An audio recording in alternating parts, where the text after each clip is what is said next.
শিক্ষা প্রতিষ্ঠান কবে খুলবে সকলেই জানতে চাচ্ছ। তো শিক্ষামন্ত্রী বলেছে যে শিক্ষা প্রতিষ্ঠান খুলে দেওয়া হবে ধাপে ধাপে। সেই বিষয়ে আজকে বিস্তারিত এই ভিডিওতে বলা হবে। প্রথমে দেখে নেই যে শিক্ষামন্ত্রী মহিবুল হাসান চৌধুরী তিনি গতকাল 30 জুলাই সন্ধ্যায় স্বরাষ্ট্র মন্ত্রণালয়ের সভাকক্ষে 7 মন্ত্রী 4 সচিব ও আইন শৃঙ্খলা বাহিনীর শীর্ষ কর্মকর্তাদের সঙ্গে বৈঠক করে এবং তিনি বলেন যে জননিরাপত্তা এবং ঝুঁকি বিবেচনায় নিয়ে ধাপে ধাপে শিক্ষা প্রতিষ্ঠান খুলতে চায়। তাই শিক্ষামন্ত্রী বলতেছে কি যে শিক্ষা প্রতিষ্ঠানগুলো ধাপে ধাপে খোলা হবে। যে অঞ্চলে তোমাদের ঝুঁকিটা কম সেখানে হয়তো আগে খোলা হবে, তারপর অন্যান্য অঞ্চলের শিক্ষা প্রতিষ্ঠানগুলো খুলে দেওয়া হবে। এবং একটা গুড নিউজ আছে, সেটা হলো তোমাদের এই ক্লাসটা অনলাইনে কি হতে পারে, যেহেতু ইন্টারনেটটা খুলে দেওয়া হয়েছে, সচল আছে, তাই হয়তো অনলাইনে তোমাদের ক্লাসে শুরু হতে পারে।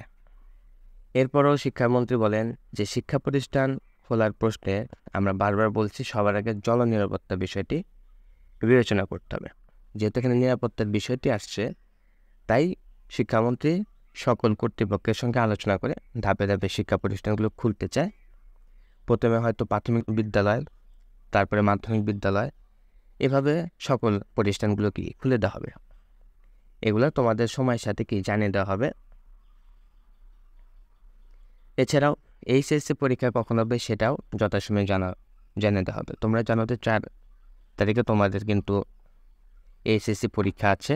যারা এইচএসসি পরীক্ষার্থী তাদের 4 তারিখে পরীক্ষা আছে। এখন সেটা হবে কিনা বা হওয়ার সম্ভাবনা কতটুকু এটা কিন্তু আমরা এখনও বলতে পারছি না। কিন্তু যত যাই হোক, যদি এইচএসসি পরীক্ষার্থীরা তোমরা এই ভিডিওটা দেখে থাকো, যত যাই হোক তোমরা পড়াশোনাটা চালিয়ে যাও, যাতে পরীক্ষাও যদি হয় তোমাদের বিপদে না পড়তে হয়। তাই এই আশায় থেকো না যে পরীক্ষা আবার স্থগিত হবে, তোমরা ছুটি কাটাবা। তাই তোমরা পড়াশোনা চালিয়ে রাখো, যাতে 4 তারিখে যদি পরীক্ষাও হয় তাও তোমরা যদি পরীক্ষা দিয়ে একটা ভালো রেজাল্ট করতে পারো। তো এই ছিল আজকের এই ভিডিও। তোমাদের শিক্ষা প্রতিষ্ঠান ধাপে ধাপে খোলা হবে এবং যারা এইচএসসি পরীক্ষার্থী আছো তোমরা পড়াশোনা চালিয়ে যাও, এদিক ওদিক না চালিয়ে। তাহলে তোমরা কি পরীক্ষায় যে অসুবিধার ভিতরে পড়তে হবে না।